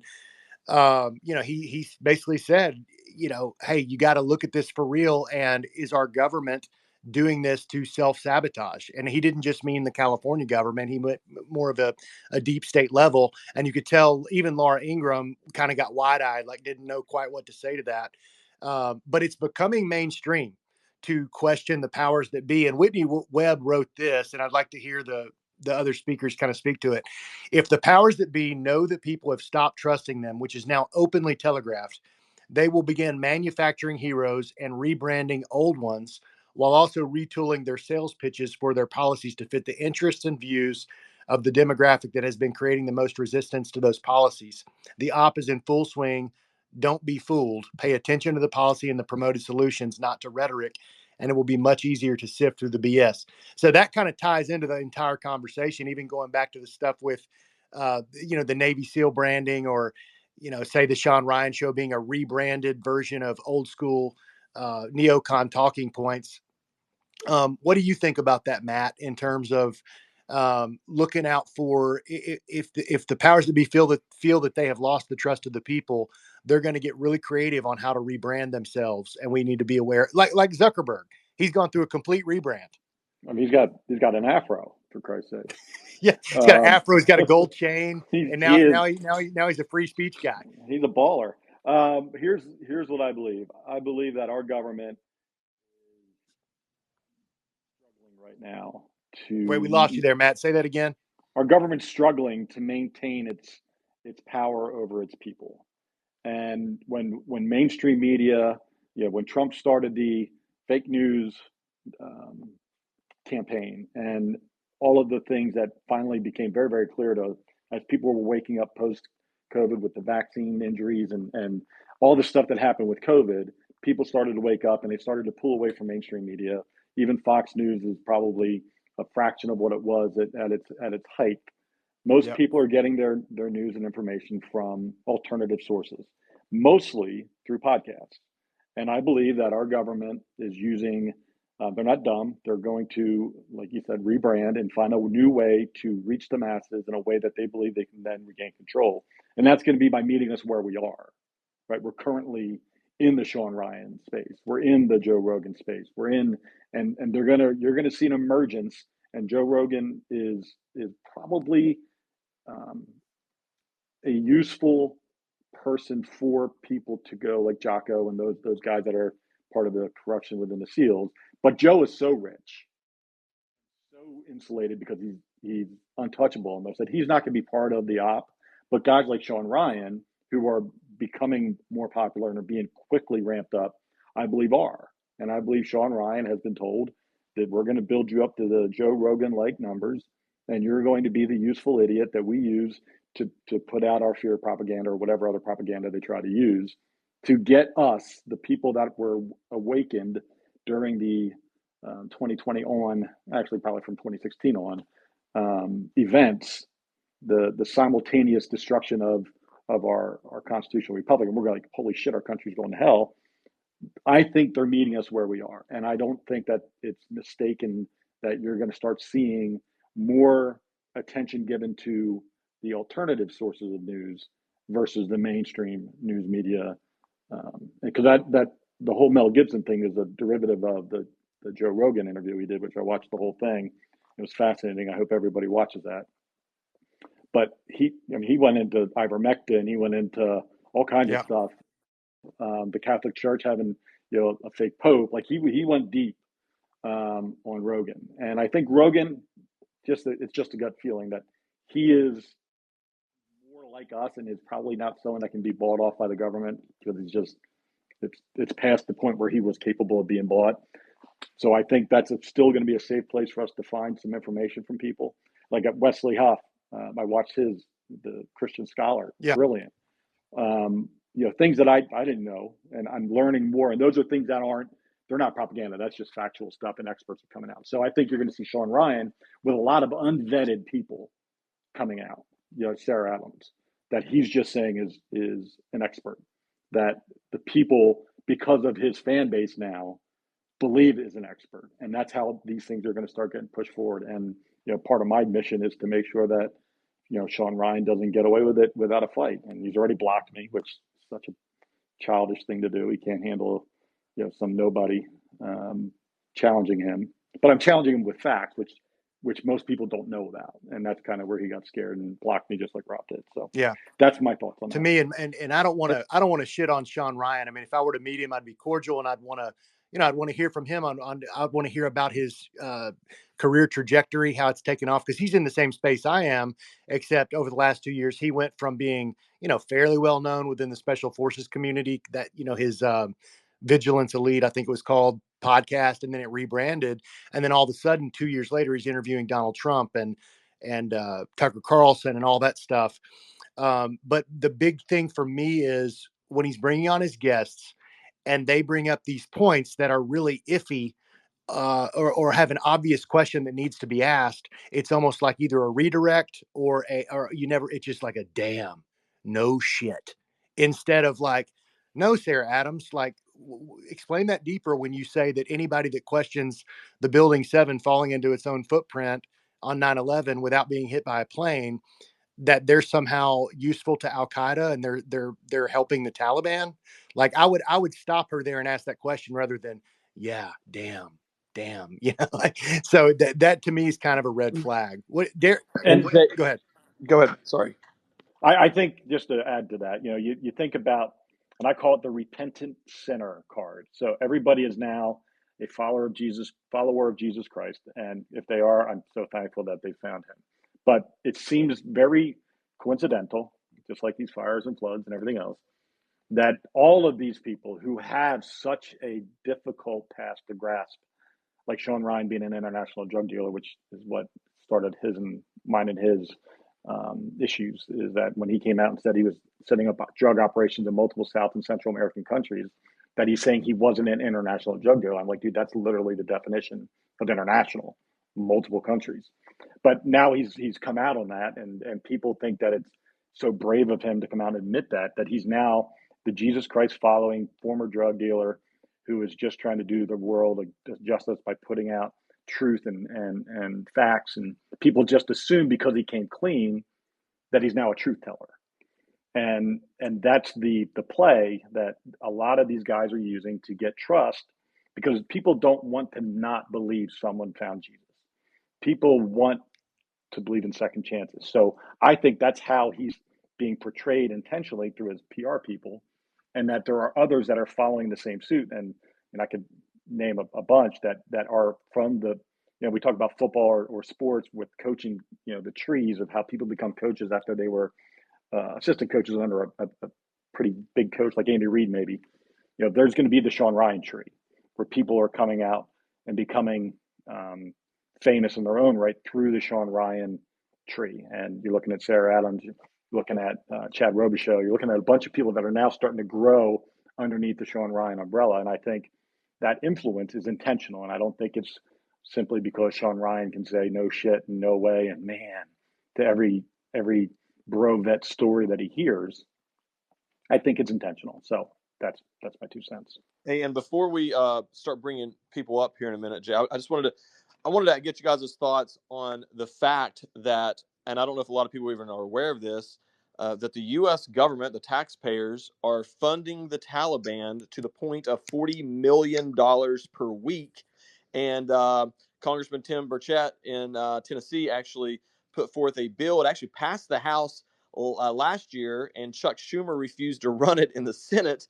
And then he has brought that bill back up again this time. But $40 million per week of our tax dollars are going to the Taliban. And I am shocked to even learn that information. Were you guys aware of that? And if so, what do you think about that whole situation? Let me say something on that first, Derrick. Yes, I'm aware of that. And I'm for one, not surprised. I think that funding your own, quote unquote enemy can be a very, very useful thing. It's the same reason that when you dig into the history of Hamas, you find out that Netanyahu wanted Hamas in power, has been indirectly funding Hamas for years because they need those occasional attacks so that they can go out and go on the offense and become the Israeli offensive force rather than defensive and get their greater Israel project. And that's something that I've said with Douglas McGregor, who was supposed to be on today. He had a conflict, but he fully agreed with that on air with me live on my show only a couple of weeks ago. So I think right now, if our government is, and this is my opinion, this may not be the opinion of the other speakers, if we are beholden to some degree to Netanyahu and what Israel wants, then funding someone like the Taliban and having sleeper cells in the name of Islamic terrorism attack America, that's really good for Israeli Middle Eastern policy because then we go fight the wars that they want. So that's wow, that's a very that's very interesting. I never broad even thought about it brushstroke. that deep. No, I never thought about it that deep. That you just kind of blew my mind a little bit. That's crazy. Yeah, it's a fact that Israel founded Hamas. I mean, Ron Paul talks about that as well. You can go back and look at the old C-SPAN stuff when he was actually saying, he's like, he'll say that the U.S. and Israel in cahoots did, and they had reasons back then. I think was I'll get the names wrong, so I'm not going to speak to it, but basically anti-communism forces back in the 80s and kind of helped Hamas along, and then they became something else. But yeah, for even in more recent years, for Netanyahu to continue to indirectly fund and sometimes directly fund. I'll just throw this out there. I had a very, very pro-Israel, pro-Zionist pastor friend of mine who went to Israel and is staunchly in support of Israel. He knew the things that I had been saying like, hey, this goes deeper than just what happened October 7th and all that. And he said, hey, what do you think about this? And it was him with some mid-level IDF guys saying, we don't understand what our own, and this is like October 30th, probably. So 20 or so days after the attack, they were on video saying, we don't know what the heck our government's doing. We have been sending pallets of millions of dollars of cash over to Hamas. And, he's like, I don't know what to make of this, Jeremy. And I kind of said, well, now you kind of see where my head's at. And I left it there. So, yeah, I think there's a lot of verification and proof if you're willing to dig of the things that I said. But again, I'm speaking for myself, no one else. Gotcha. I think that, and Jeremy, you and I have spoken up. I didn't really do a deep dive in Israel, and I'm of the belief that there is in order for me to be okay with or to come to terms with my emotional internal struggles that I have to be able to separate my faith from my patriotism, and that I believe that whether it's you're believing in design, like what you're talking about, there is a difference between the Israeli government and the Jewish faith, and that there is there has to be a difference between what our government is doing to destroy our constitutional republic and the Christian beliefs, the Judeo-Christian beliefs that our country was founded upon. So I look at things from those angles where I'm looking at government as an entity, and then the faith part of each country as an entity. And I believe the Israeli government is corrupt, and I believe the United States government is corrupt. And that hurts to say, but my faith allows me to go, you're okay in saying that. Yeah. Because I know I'm going to be okay. And that I can't change our government, but we can make people aware of what to look for within the corruption patterning in our government, and why it's so easy to identify and then become okay with, right? That's once you see and once you recognize that you don't have to be afraid of the thing you're seeing, you can look at it objectively because you have a faith that allows you to be okay with whatever happens. And that's kind of how I've approached this entire thing over the last few years, because it was way too hard on my soul to try to make it all one thing, like all of it's together. And if that's the case, then what have I done for the last 53 years? Like where have I been so hoodwinked that I didn't recognize it? And I can't believe that my faith and my government are all one and the same thing. Yeah. You know what I'm saying? So I have to separate. Absolutely. So Jay, do you want me to go ahead and start bringing some other people up to add to the conversation and ask questions or anything like that? Yeah. I think it's time. We'll end with a Q&A. Awesome. Well, I'm going to bring Ranger up first. Ranger Dog. He's got an interesting thing. He's definitely a military guy as well, and so I'm going to bring him up first. And he's connecting now. So, Ranger, floor is yours, brother. Thank you, gentlemen. Fantastic conversation. My question and comment were on the topics that had already passed a while back, so I apologize for that. So I'll try to kind of sum them up. I want to throw this out to Slay and Nick.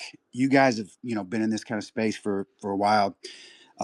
I just recently got on Spaces 7 days ago to find out what the soft community was saying about Matthew Livelsberger, because I had a similar situation happen with me as far as the SSRIs and being paranoid and all that other stuff. But anyway, I made it through that. I beat the demons, thank God. But as I put myself out here now on these spaces, and I got all that stuff in my bio and my background, all that other crap, kind of what I got on here was for is to network, right? To offer my services to help as an executive protection agent and stuff now.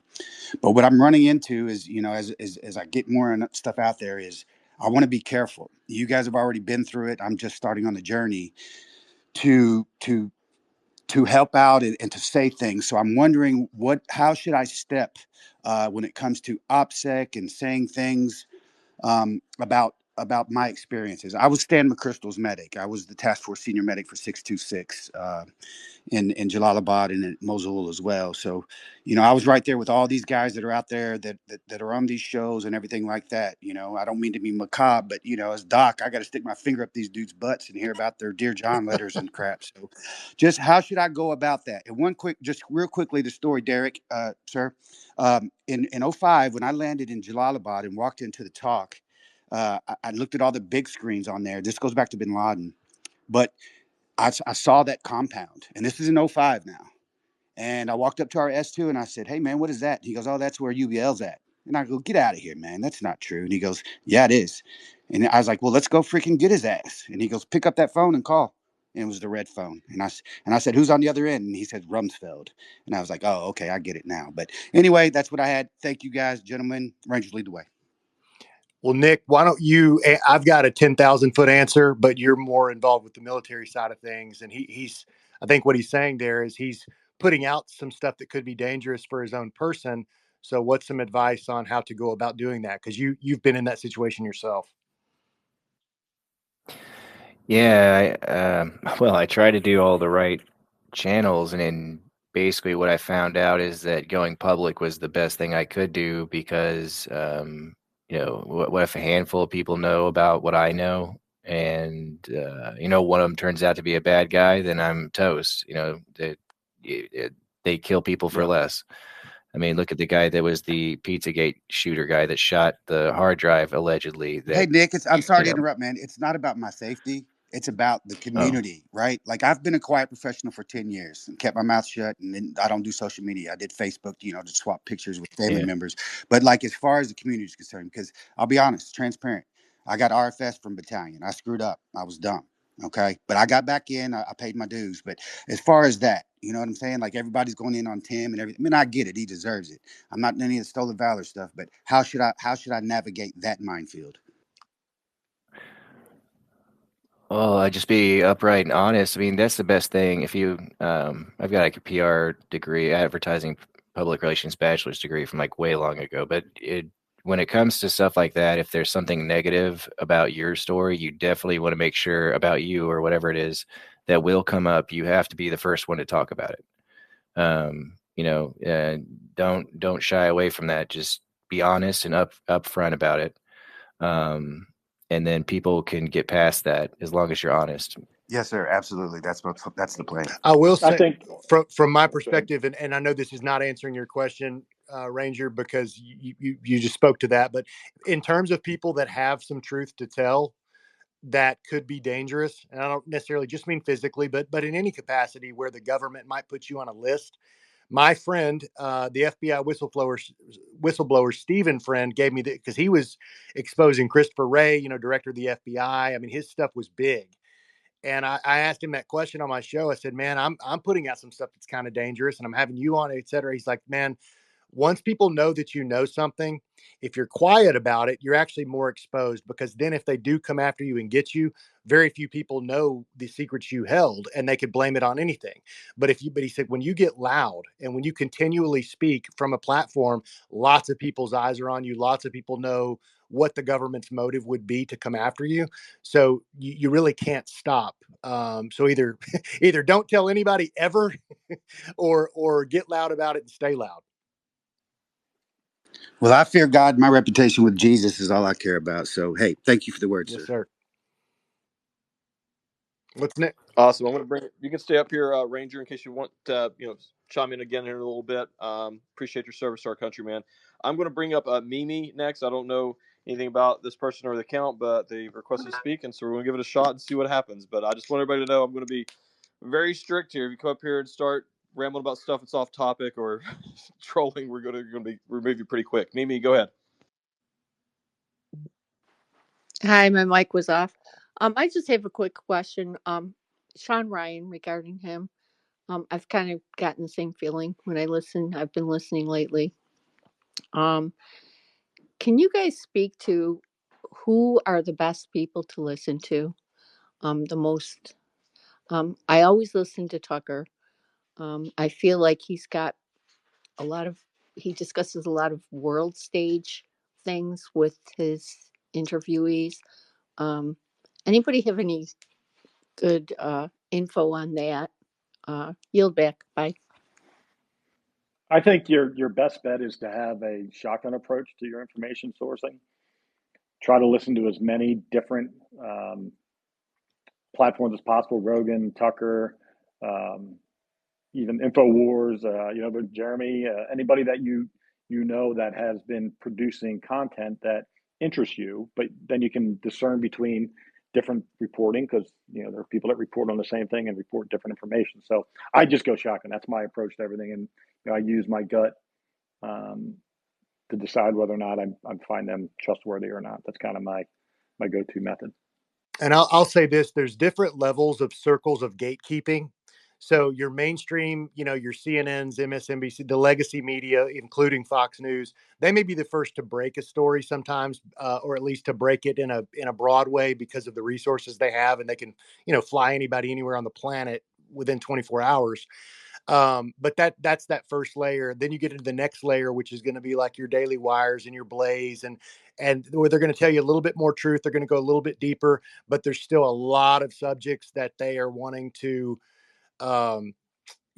keep the gate closed on. Basically, you go a level higher than that, you get to your Candace Owens and you get to your Sean Ryans and you get to others where they're going to go even deeper, but there's still that lock and key. And sometimes it's hard for me on the spot to come up with why, I listen to this person, that person. It depends on the issue. So for me, if you come onto my stuff, you'll see this last year, I've really targeted the Middle East. I've targeted Judaism today, what that really is. I've targeted Christian belief systems that are tied into the Middle East with Christian Zionism and other things. And I try to go as hard, and I've lost a lot of friends over it. I mean, it's been a difficult thing. But I think that is one of the key things you look at. If somebody is really sacrificing for the information that they're bringing you, that is a sign that they are being honest and they're doing the best they can. They're probably going to get some things wrong, but they're doing the best they can. And that's why when Candace left Daily Wire over a lot of this same stuff that that Daily Wire would never hire me for, you've got to trust not everything, but I lend credibility to those people who have taken pay cuts, made personal sacrifices, or not been hired due to what they're bringing to the table. So that's just something I look for. Very helpful. Thanks, guys. And I'll just go ahead and say too, like Ex American News, who's the host of this right now. We're my show's over here. Jay's got a show over here. There's a lot of shows coming over here. We're trying to build a network of basically like independent shows right here on X, because X is going to be pushing the video content here soon. So I would definitely encourage everybody in here to follow Ex American News. You're going to see a wide variety of different types of shows. You might not like mine, but you might like Jay's, or you might like, you might not like either one of ours and like somebody else's. So I would definitely recommend people to follow Ex American News, who's the host of this space right now. Cheryl, go ahead. Hi, Derrick. How are you? I'm doing great. Thanks for coming up here. Good to see you. Good to see you. Hi, everyone. Wow, I just started following so many people that I've never had the privilege of being on a space with. And I first and foremost want to thank all you veterans, active military. Thank you for your service. And I just wanted to kind of piggyback on what Derrick just said. Like Derrick and I, for example, have been on many spaces together, varieties of different spaces. I think that's a really good place to start if you're just kind of wanting to learn where to go deeper. So what podcasts to watch, what shows to watch. But if you get on spaces, you'll hear various different individuals. And I think that's a really good place to start. And just briefly, I don't remember, I couldn't see who was speaking, the PR person. I'm in PR as well. So what you said, whoever said that about the protection, like go ahead and basically what you were saying is kind of how I live my life, certainly, being a candidate against a very dangerous individual. There are things that I have said or I could say, but I kind of have that, I don't want to say kill switch because that sounds really stupid, but you know what I mean? Like it would be suicide for anybody to bring anything up. And I've done nothing wrong. I'm just saying, sometimes it's better to just throw it out there, which I've done. And then you kind of sit back and go, yeah, go ahead. Challenge that. There's nothing wrong with what I'm doing. Mm-hmm. Go ahead, try. So yeah, it is kind of a strategy. And that may sound really hokey. And one last thing, I've never said this publicly, but it's just something that I always think, because I happen to live in an area, I live inside the Beltway, so I'm literally in the swamp. Derrick knows this. He knows my area. He knows my pain.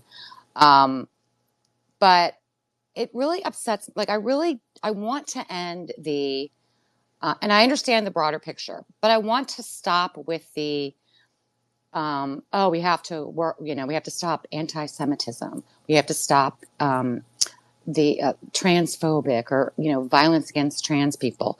How about just stop? Like, why can't everybody, like, no violence about anyone? Because I notice, the news likes to, the leaders like to divide us in that way. And I, for one, am done. If I'm ever blessed enough to get elected into Congress, into the House, I will refuse to label anyone. So violence will be violence. It won't be gun violence. It won't be any type of violence. Violence is going to be violence. And I'm pro 2A. I didn't mean that to sound the way it did. But to me, I'm kind of tired of hearing certain groups that are being attacked. Listen, I'm a white woman in a very woke liberal area, and I've been called every name in the book. I've had my life threatened. I've been verbally attacked on the street. And you know what? It rolls off my back. I'm just like, whatever, have at it. but it just, I don't know, maybe it's it's definitely a discussion for another day. And Derrick, I think you've actually brought this up before on a different scale, but I think you understand where I'm coming from. Like, enough. Like, we're so sick of labels. We're so burdened by labels, and these labels come from the leadership that just wants to divide us. What we witnessed this week was America and Americans coming together, period. Like, doing whatever they could to help one another. And that's who we are. So I will land with that. I'm so sorry. I tend to go on. Derrick knows that about me. I tend to It's go all on. good. But a pleasure to meet all of you. And if any of you are pilots, I'm happy to go on a ride sometime. Like, I've been dying to do that. So I will actually land with that. That's I'll awesome. land my plane with Now that. Thanks for coming on that's the really show. good. Go ahead, Can I Jay. say something to that, Derrick? Of course, Yeah. yeah. Go ahead. You're the host as far as I'm concerned. I love what you had to share there, Cheryl, and I agree with you. Violence is always violence, and that should be prosecuted, and that's illegal. You know, all of those things are correct. But I'll bring up, you know, one of the biggest things going on X right now was Elon Musk put out a video, love it or hate it. You know, it was a very pro-Israel, anti-Islam video. Okay, fine. And Ian Carroll, who is one of those people I would say is about as close to a non-gatekeeper as you can get. He still might have, you know, whatever, however you would think. I think he's pretty darn trustworthy. He said, you know, Elon, on this one issue, for a guy who's so exceptionally smart, you seem exceptionally slow or dumb to understand this. And Elon wrote back, he said, please enlighten me or go on. And so Ian wrote a long list of things about Israel that were kind of against the narrative. Well, I don't know whether Elon's responded or not, but it's blown up. I mean, it's this huge thing. Well, Ian Carroll never said anything about hating Jews or we should make Jews leave nothing like that. Kind of like what Matt Cubbler said earlier. He focused on the political decisions of a country and some subversion going on in our country. And I believe personally that he could back it up. But the thing is, he had freedom of speech to say it. That's a good thing. But James Lindsay, another guy who I've had on my show in the past, and you know, he wrote back, "See how the Nazis are coming." So he was labeling Ian Carroll as a Nazi, and I think that, and the reason I bring that up, Cheryl, is that's what you're talking about. When a guy who's as smart as James Lindsay calls someone like Ian Carroll a Nazi for laying out a very well articulated group of issues that seem to be unaddressed by major figures, especially on the right. They're ignored. To call that person a Nazi is a means to shut down conversation. And we saw the same thing from the left with Black Lives Matter and with critical race theory, where if you as a white person said, hey, I don't like the fact that Coca-Cola is saying, my employer is saying, be less white, that's racist. But they would call you a racist for even bringing it up. Or if you stood against our, you know, police stations being burned down in Seattle or Portland, and not to beat the dead horse and exacerbate the point, but it's like the left wing just did this for 4 years, hardcore. And we on the right said, this is nuts. You guys aren't free speech proponents. You're crazy. But now on the right, when it comes to this other issue, many of our politicians are doing the same thing. So I appreciate you, Cheryl, and your commitment to the First Amendment as you move forward in your political aspirations. Thank you so much. Now you have to have me on your show. We'll do it. Send me a DM. I had to plug. Yeah, send me a DM. We'll talk. No, thank you so much, and thank you guys for allowing me to get that off my chest. I just had to. So thank you very much.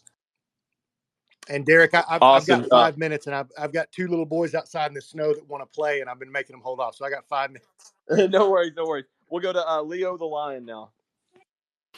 Hey guys, thanks for the mic. This is such an important topic, is trying to find out who's real in today's world, right? We have narratives and activism and politicized weaponization of many things, and we all are trying to find the truth. That's why a lot of us are on X, and you get into these spaces and you try to identify who are the real ones, who are the truth tellers, who are the fact givers. And if you just watch accounts and listen to them and look for the consistency in their message, it helps tremendously. And I started something called the Rhino Removal Project. And the whole pursuit of this project is to prop up guys like Derrick, prop up people like Cheryl, who has been on my show, but it's to attack the rhinos. And our ability to identify them, educate our voters, and have a strategy to go after them is paramount over these next 4 years, because these are Trump's last 4. And if we want to solidify the MAGA movement, the America First movement, this is a great way to do it. So I just wanted to say a couple words. Derrick, I think the world of you, and Cheryl, the same with you. So get behind these people, get behind primary challengers, and let's go take out some rhinos. I'll land right there. Or some deep state hacks in my case. Thank you. Awesome. Well, hey guys, we're gonna close this thing down. I'll give you guys all the panelists. Matt, and is Nick still here? I don't know. And Jay, I'll give you guys a final word, and we'll close this sucker out. Go ahead, Matt. All right, thank you. First of all, this was great. I've never done anything like this as far as a roundtable virtual X thing. I could do this again, probably daily. So thank you for the opportunity. It was fun. I have opinions on everything. I'm probably just as much of a truth seeker as all of you are. But I'm a mission first guy. I'm a very task oriented guy, and my goal is to get Commander Job Price, Job Price, his justice, and to make sure that his name is cleared, and that the Navy acknowledges the fact that my 5 years of investigating has proven the fact that he was murdered and did not commit suicide. So if anybody out there has any additional information on Job Price, who was killed December 22nd, 2012 in Tarankota, Afghanistan, in his bunk with a single gunshot wound to the head, please go to whokilledjobprice.com, and that'll take you to some whistleblower numbers and emails that you can use to report any information you have. And my goal is I'm hoping that finding that answer and getting that justice opens up the can of worms for the rest of them, for the Sean Ryans, for the Jocko Willings, for the Marcus Luttrells, and Tim Kennedy, who is clearly on his way off the rails. That people start to see that the heroes that they want you to believe in aren't necessarily heroes you need to believe in, and that if you put your faith in something higher power than yourself and not another person, you're going to probably find a lot more happiness and peace than you do trying to believe that one man killed all these people, or one man killed Osama bin Laden, or whatever the whatever the manufactured story is that they try to give to you. So I appreciate the time to share Job's information, and if anybody wants to help me, I'm a solo artist, so I could use some help. Thank you. Thanks for coming on, Matt. We really appreciate having you. Yep, your turn, Jay. Nick's already gone, so okay. Guys, thank you all for joining me on this as well. And Derrick, this is my first time on a space, and to co-host one, it's pretty cool. You can find me on the X America News, and also please give me a follow on my Rumble channel. That's usually where I put out things first. I do it on there in Substack at JSlay USA, JSLAY USA. And, guys, my whole heart in all of this, the reason I even got into this space was I saw a lot of lies and deception, and I wanted the truth. And I think it's a very biblical principle that if you build your house on a foundation of sand, when the storms come, when things get tough, it's going to wash away. And if you have built your foundation, even a national foundation, on a bed of lies, well, when the storms come, it's going to wash away. So I think that what we're doing, everything from the small stuff like about Tim Kennedy to the Osama bin Laden raid, to the drones, to the fires, what's real, what's not, and who's real and who's not, are very important questions to ask and to have answered when you can, because we want our foundation to be firm. So thanks again, guys, for allowing me to host this space with Derrick, and I appreciate your follow on X as well. Awesome. Well, I'll quickly say, if you guys liked what you heard today from any of the speakers, make sure you give the speakers up here a follow and support them as they continue to spread the truth. And then also, as I said, make sure you guys follow X America News, bringing a lot of great content. We're going to try to start doing more spaces like this as well, but we're already putting out a lot of different shows and content, live shows with live chats, all that good stuff. I've got a show over there. Jay Slade's got one over there. Paul Harrell. There's a couple other. I mean, we got several shows over there right now. If you are a content creator and you already have a show and you would be interested in potentially putting it on X American News, you can DM that account, and someone on our team will get in contact with you, because we are still looking to add a few more shows. But thank you guys for listening today, and God bless you guys. Go ahead and close us out, Jay. That's all I've got, guys. Thanks so much for joining. Really appreciate it.